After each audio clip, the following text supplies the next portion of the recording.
Hey everyone, my name is Rooster, and welcome back to Mechabellum. I've got a pretty exciting game for you guys today against none other than Matt is Might. I know his name looks a little bit different, but this is his alt account, so very high-rated opponent with a bit of a weird start and game plan, perhaps, as I decided to go for Elite Spec with Tarantula and Marksman. And my idea was to just sell the Tarantulas and really try to limit test the Hound build that I made a video about yesterday, which includes trying it out on Elite Spec because that gives me access to level 2 Hounds from the start, which, you know, should be pretty good. I will say though, this is not ideal whatsoever because now I'm starting with no chaff. I'm planning to sell 2 of my deployments, which I'm not going to get back, and, well, I basically just have 2 chaff clear units at the start of the game.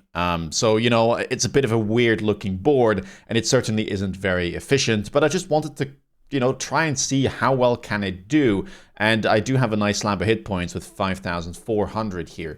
My opponent is a cost control specialist with sledgehammers and void eyes, and I thought they might either try to go for something like a Vulcan as their chaff clear, or try to work towards a Titan of some sort, whether that be Factory, or currently the more popular Mountain, considering cost control is quite good at going for those type of lines with the extra, you know, bit of cash influx they have.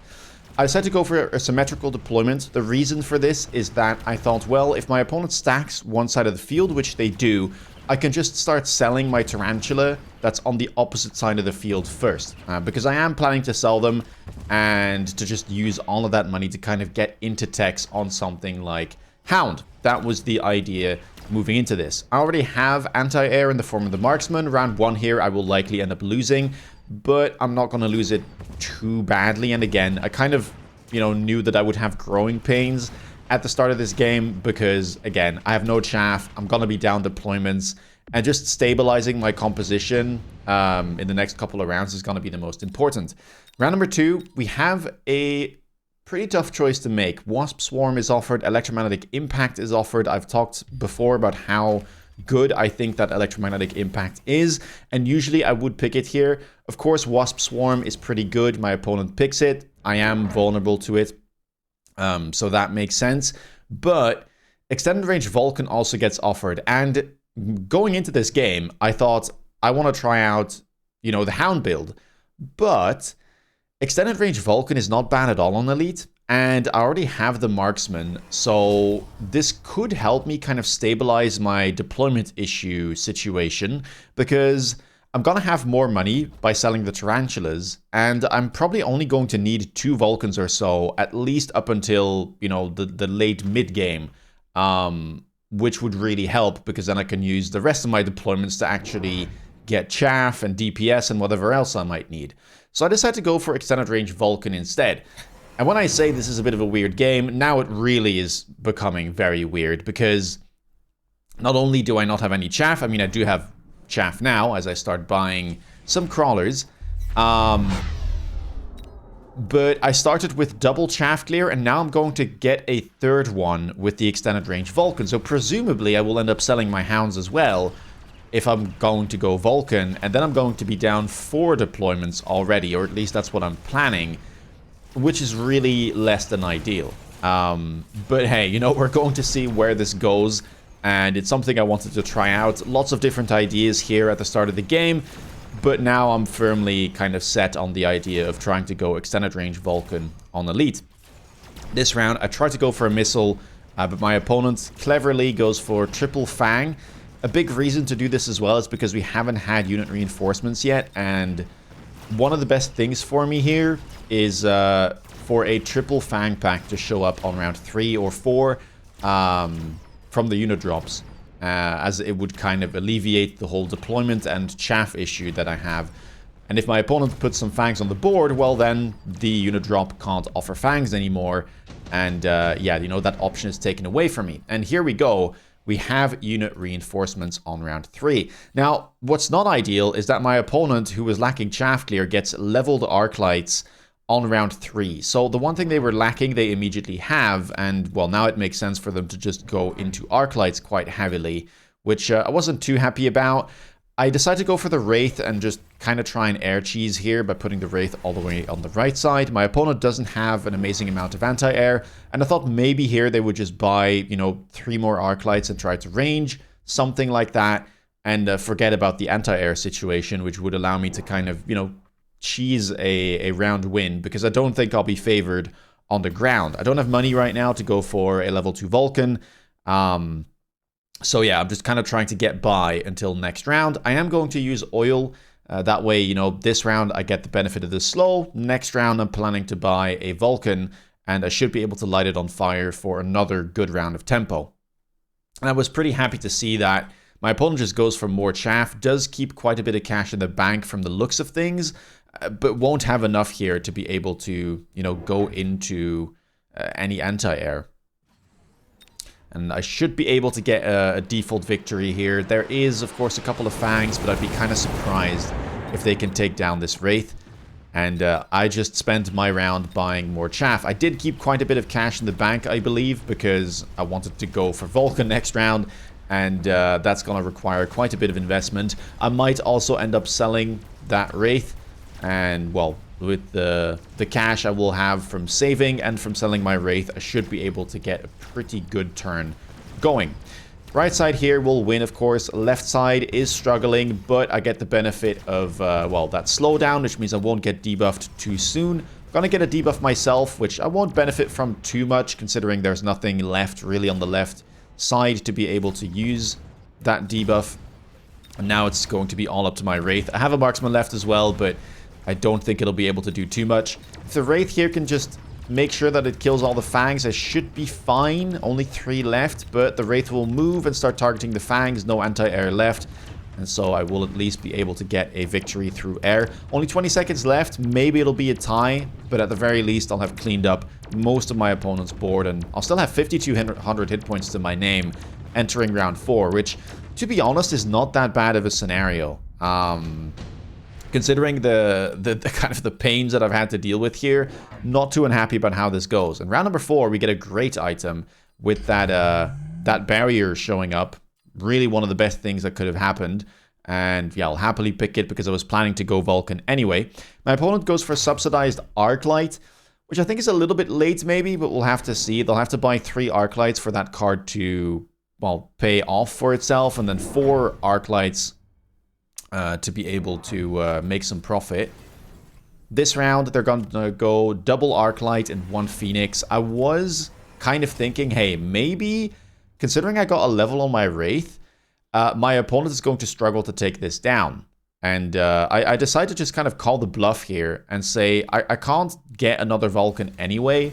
So let's just, you know, keep that Wraith and call the bluff, because maybe my opponent doesn't answer adequately and I can just get another round win, which I really wouldn't mind in the early game where I just don't have enough resources yet to fund the board that I'm going for. But my opponent does go for a Phoenix and the slowdown, and that slowdown with the missile is really important, because look at this. If my Wraith wasn't slowed down, it would have already killed those Phoenixes, but because of the slow, it's gonna get close, but it's not gonna be able to quite finish off the Phoenix, and instead, it dies with the Phoenix here getting a level as well. Left side doing quite well. The barrier is holding strong. My Vulcan ignited that oil I put down last round. I should be able to win. I doubt my marksman will burn, but we'll have to see. Usually the oil does dissipate relatively fast, or at least fast enough for you to move through. And yeah, there we go. Marksman will turn, kill the Phoenix, and my Vulcan should be able to clean up the rest. So not a bad result whatsoever, and I do manage to get a round win. Now here we go, round number 5. And again, kind of a difficult choice to make here. Opponent goes for portable shield, very good item if they want to go into something like sandworm, which would be a classic counter. And already in the back we can see that that is going to be the play. Ion Blast on round 5 though, not a bad spell, and even the Mustang spawn item there could be something to pick up. Maybe I should have just gone for the Mustang spawn item, but in my opinion it is one of the worst ones. I think Sledgehammer and Steel Ball spawn are slightly better. But yeah, lots of ideas here. I could have even taken that portable shield, although I will say it has some anti-synergy with extended range Vulcan because, you know, it gets squishier in return for that bonus range. And instead I go for the spell here. There were quite a few units that I could hit with all of those arc lights being lined up, the sledgehammers, the void eyes, so that's what I go for instead. And there is a decent chance that I actually do get this back if the game goes long, and it might, considering how healthy we still are. Double sandworm now for my opponent. I think they sold out of a sledgehammer, and that way they can actually afford to even go for a tech, which is going to be replicate, spawning those larvae anytime they unburrow. And this is a bit scary. If they were level 1 worms, I think I can maybe win this round, or at least be somewhat safe. But because I'm dealing with a portable shield worm, and effectively it's level 2 now, I'm not convinced I have the damage here to take that down, which would be kind of bad because, you know, considering I go for a spell and my opponent goes for an item, with the item probably scaling better, you know, you would expect me to win the round because I went for kind of a one-turn tempo ability. So losing here would be very bad, but we're going to have to see. Maybe my level 2 marksman can do something, but yeah, that health bar is not diminishing quickly enough, I think. Right side at the very least does have a Vulcan of its own now. We should do kind of alright over there. The Phoenix will get taken down at the very least, and we're going to be able to take down that arc light. But yeah, Vulcan just going to get stuck right now. And because I'm elite, yeah, that Vulcan gives away a lot of experience. Level 1 Sandworm immediately gets enough experience to level up, and that is potentially going to be a, well, potentially, it just will be a level 2 Sandworm with a portable shield. Effectively level 4 in terms of hit points. That requires a big response. And already I'm thinking, well, I'm gonna have to go for a mountain, because there's nothing else in the game really that can deal with this. Melting Point has the damage, but it's very bad at dealing with things like larves. And yeah, that pretty much only leaves the mountain. There is Ignite on the bar on my Vulcan, but Ignite doesn't do a great job against larves. And keep in mind that Ignite also still takes 16 seconds for it to kill any unit. So, you know, it will shut down healing. It will slowly kind of chunk away at the sandworm, but 16 seconds to kill is still a lot, and that's, you know, provided you actually lock on to the unit for that long and you manage to keep it unburrowed for that amount of time. So here I decide to go right away into mountain. We do get unit reinforcements. I picked the Typhoon because it was worth the most. I sell it, and my opponent goes for Fire Badgers, and I think puts one on my flank, which is going to go down, and sells the other, I believe. Mountain on the left side here to be able to deal with these sandworms. Both of them did grab a level after last round, so I'm happy that I at least have this, and well, let's see how much it can do. Mountain, of course, the best counter against sandworm, and we can immediately see why. DPS is through the roof. Right side does have a sandworm as well now, though, and I didn't have the money to add anything over there, so that is going to struggle. The Wasp Swarm was also back off cooldown. Thankfully, it didn't lead to an early debuff, so my left side will be winning. If I can keep my marksman alive, I should be able to win. I managed to take down the sandworms. There's only a level 1 here, which should die pretty quickly. There it goes. And the arc lights just don't quite have the damage to take down a level 2 mountain on round 6, and I managed to get a victory right away. Even managing to, you know, put my opponent down to sub 3k hit points, which means that we're starting to get close to, you know, a couple of rounds being enough to win. Efficient Giant Manufacturing shows up. My opponent picks it as well. So they now have subsidized Arclight and Efficient Giants for, well, a lot of resource kind of economy. And I'm just going to go for another mountain because I have to respond on that side. And honestly, level 2 mountains are a very scary thing to deal with. Opponent's going to go for an Abyss and immediately teching it with range. Now, Abyss is one of the counters to mountain, kind of. Especially with range, if it gets levels, it can deal with mountains. But the mountain has a tool to deal with it as well. Anti-aircraft ammunition, which if it ever locks on to an Abyss, and as long as the Abyss is equal level or lower level, it will get decimated by the mountain. So it's definitely a bit of a scary matchup, and it's going to be a case of, you know, trying to get ahead for Math's Might by getting the range first, getting some levels, and maybe grabbing multiple Abysses so that I really can't deal with it too well. I did go for range marksman. I think I did that a couple turns ago. This round is just all about getting that mountain on the field, grabbing a couple more crawlers, as I am kind of gearing towards something like Subterranean Blitz. And now I'm starting to think, okay, we've gone through the early game just fine. We're relatively healthy, well, we're very healthy for round 7. And I should be able to scale this board kind of fine. Mountain here will do a good job, even though there is an abyss there. It is only a level 1 abyss, which still takes a good amount of time to get through this mountain, even when locked on. My mountain now has also picked up enough experience to go to level 3, which will make it even tankier. The marksmen are doing a good job in the back, at least of managing to get rid of that Phoenix, and now we'll have to see if I have the damage to take down the abyss.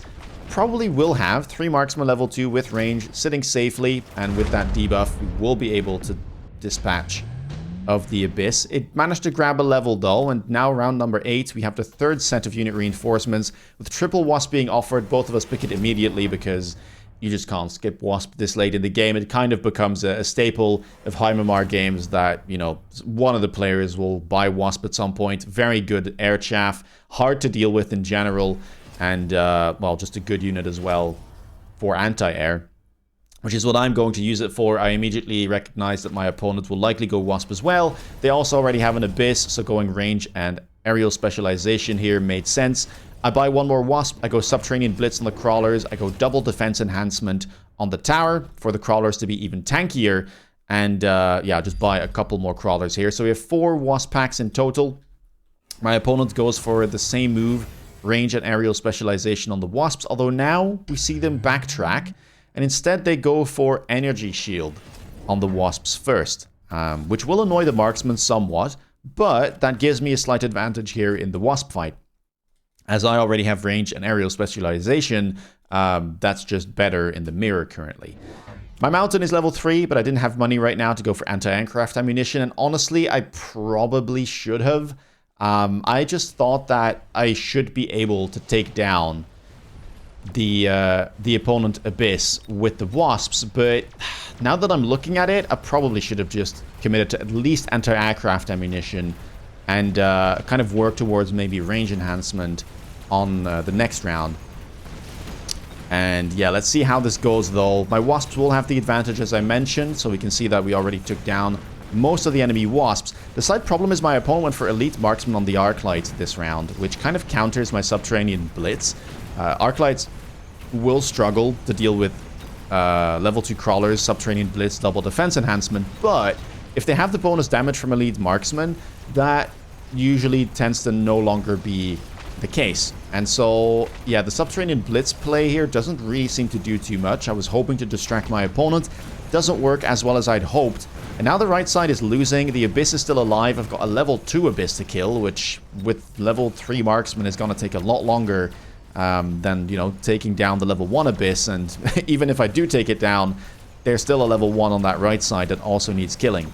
Vulcan is going to die. Wasp numbers have sadly dwindled. And that is a level 3 abyss and a level 2 abyss in the making, with this round just really not being ideal. Now, round number 9, I do get my Ion Blast back. We also have Electromagnetic Blast. Both of us tend to pick it. It is just one of those scenarios where late game, in these type of scenarios, if you get, you know, a big red spell offered, you're almost always going to have to pick it, just because of how powerful they can be. I'm going to line up the Ion Beam on the left side of the board, just trying to hit as many of the Arclights as possible, and then I'm going to try and hit the 2 Abysses here with the EMP on the right, and maybe even hitting a couple of Wasps if my opponent decides to commit any further into them, which does seem to be the case. Now, I was not quite expecting this. I did not think my opponent would commit triple tech, because it's kind of expensive here to go range and AA immediately after already having committed energy shield, but I guess it's still probably the best thing to do, because going Mustang is maybe not the best, you know, with the Vulcans being on the board and also the bunch of crawlers kind of moving in. So yeah, I wasn't quite sure what to do here. And I was looking at my resources and thinking, I only have 1200. Do I really want to click AA Mountain and then still lack the range to contest the Abyss? That's gonna be a level 3 Abyss, because I thought he would keep it. A level 2 Abyss, and potentially even a 3rd Abyss on the left side with one mountain, no range, and only aerial specialization to deal with it. So instead, I decide, okay, maybe I can move into Melting Point, go for Ignite on my Vulcans, and hope that I can that way kill the 3 sandworms from my opponent.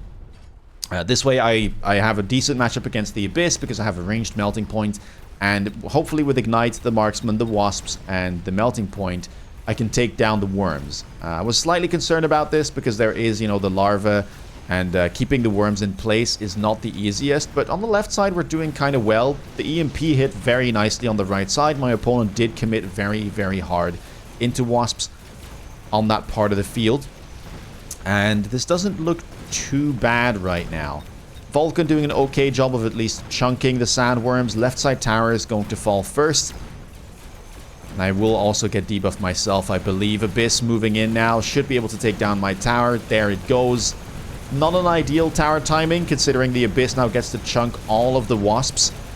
And we'll take down the remaining sandworm. And that only leaves a Vulcan and a Melting Point, which will lock onto the Abyss. Will lead to a round victory, but not a massive one. And Mathis Might will still have 1300 hit points in the bank.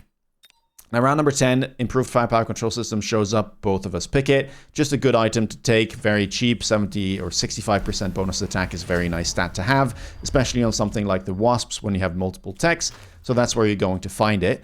And at this point, I mean, I wasn't quite sure whether the Melting Point play was the correct one. I did not expect my opponent to sell out of Abyss. I thought they would buy more, which was a bit of a misread, I guess. But at this point, I feel like I'm kind of committed, and I'm just going to stay with the Vulcan and the Melter and try to make this work. So we get another Vulcan, or another Melting Point, rather. This Vulcan we bought last round, I believe. And yeah, that's about going to be it. Temp range, of course, has to be clicked. And that'll be all. I did buy more Wasps as well on that right side to try and contest the amount of Wasps my opponent added. But now Mathis Might recognizes, hey, Melting Point does not counter Sandworm very well, especially with Replicates already being on the bar. So the fact that I sold my Mountain is a signal for them to try and get back into Sandworm. That's exactly what they do. 2 more Sandworms show up on the field. And while I was thinking, well, I could probably deal with 3 Sandworms, now, you know, when we're getting to a total of 5, one being level 3, the other one having a portable shield at level 2, maybe a little bit tricky, we'll have to see. Oil going to get used as well by my opponent. We'll have to see if I ignite it. I kind of hope I do this round, because otherwise I have to deal with the slow, and then it will likely get ignited next round. And let's just have a look here at how the engagement is going. Of course, both of us have AA Wasps with range, so it's a bit of a mirror match. My opponent does have the advantage of energy shield. I have the advantage of having higher level wasps. But on the right side, it seems like the sandworms are just too much. The Melting Point can't do enough there. And this is not looking well at all. Right side completely collapsing. Melting Point trying to do its very best, but is going to go down in the end to the Arclight, the Wasps, and the Sandworm. And while I was relatively healthy up until now, I'm going to fall down below 1,000 hit points at the end of round number 10. Now, round number 11, Lightning Storm shows up. Both of us, of course, pick it.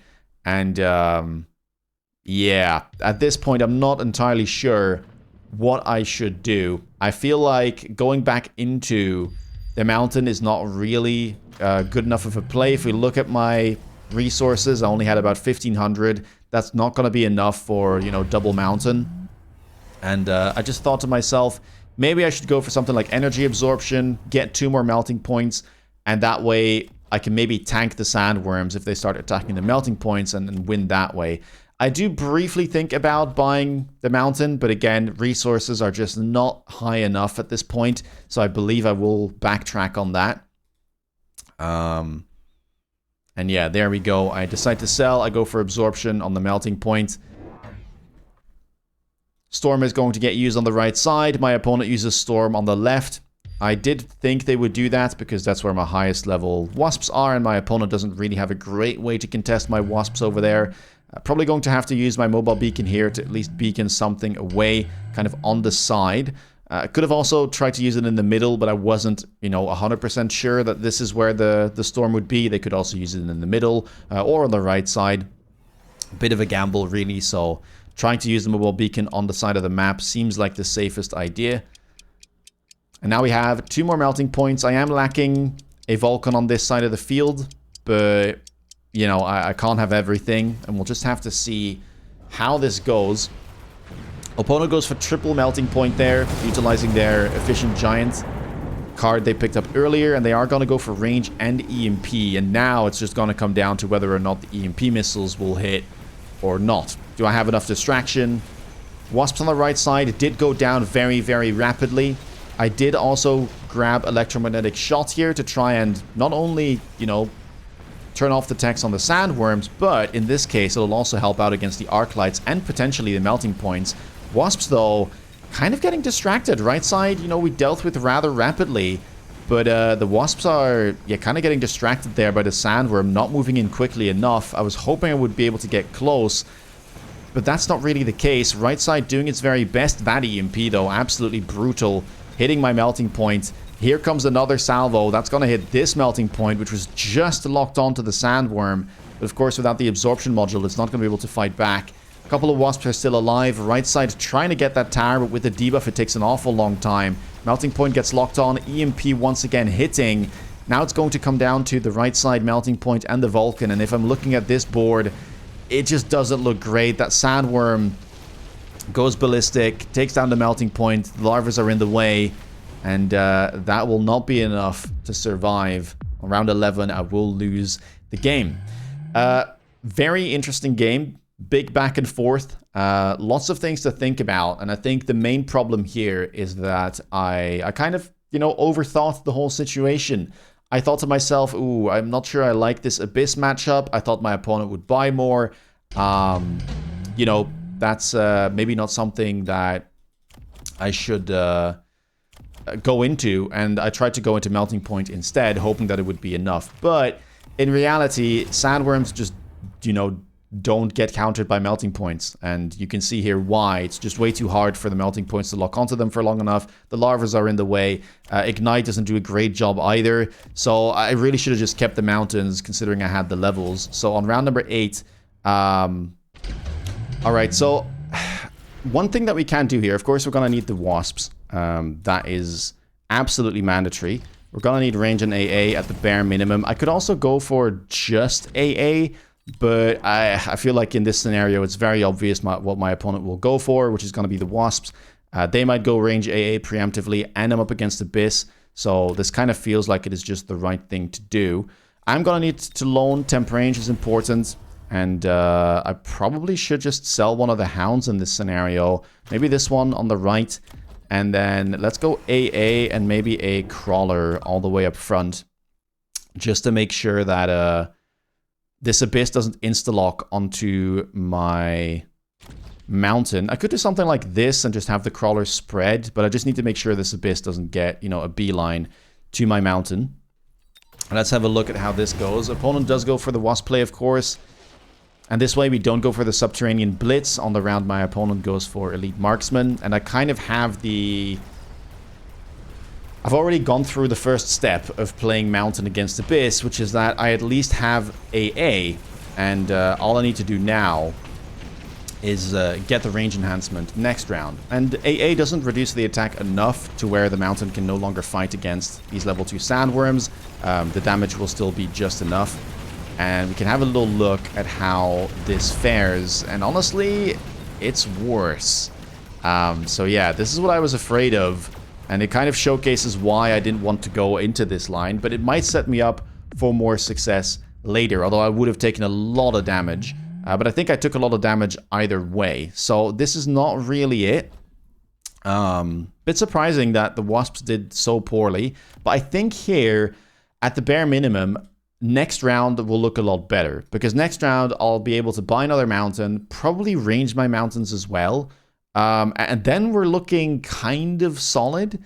Another thing that we could try as well is on round number 9, instead of this particular round, I could go for an AA play as well, where we have the EMP, because this is the round where I decided to go into melting point, and I thought the wasps just weren't going to be able to do enough, because frankly they were struggling a lot last round. So if I go for the EMP in the same spot, I am going to need to probably shield my units here, likely sell out of this, and then let's go AA mountain. Temp range, temp speed, and I can just buy more wasps, probably on the right side of the board. And go for this ion beam. Let's try and line it up kind of correctly, because I should be able to win this round. I think we did, but it was a very minor victory with the melting points. I don't quite have the money in this scenario to go for...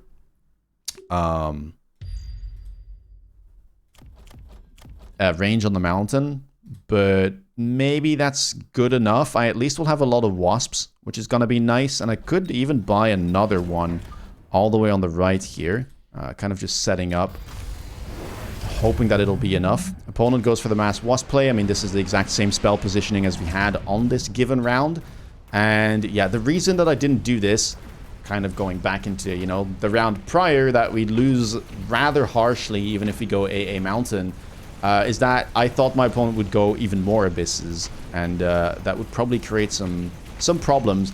But, you know, maybe last round was a little bit misleading. I thought that the wasps were not going to be able to do enough, but if I, you know, commit even more and add, you know, triple blue wasp on this round, plus the AA mountain, I have the advantage of being able to kind of chip away at the enemy wasps.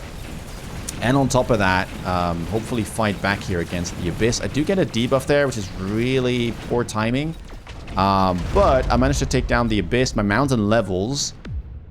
And I do a lot more damage than I did on the given round, which I think I did like 500 or so, maybe a little bit less.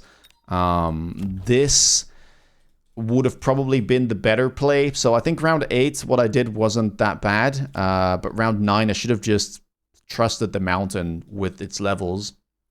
And maybe risked a little bit with whatever my opponent was going to go into. You know, I thought more abysses would show up. I thought that would maybe lead to some trouble. But I probably should have just, you know, trusted that going for more wasp and kind of setting up the mountain to be able to fight back would be correct. And if anything, I just need to find a solution that involves mountain. That's the real crux here. I cannot beat sandworms with anything but a mountain. So I have to have a mountain in my solution no matter what I go for. Anyway, if you guys enjoyed this video, please leave a thumbs up. Let me know down in the comments below what you thought about it and whether this is something that you faced before. The sandworm in standard is a rather classic composition. It's been around for a while now. Mountain is definitely something that has helped against this particular matchup, but yeah, it can still lead to pretty interesting games with lots of back and forth. If you want to stay up to date on the latest content, please consider subscribing. And if you want to see me play live, check me out on Twitch. With that being said, take care, guys, and see you in the next video. Bye-bye.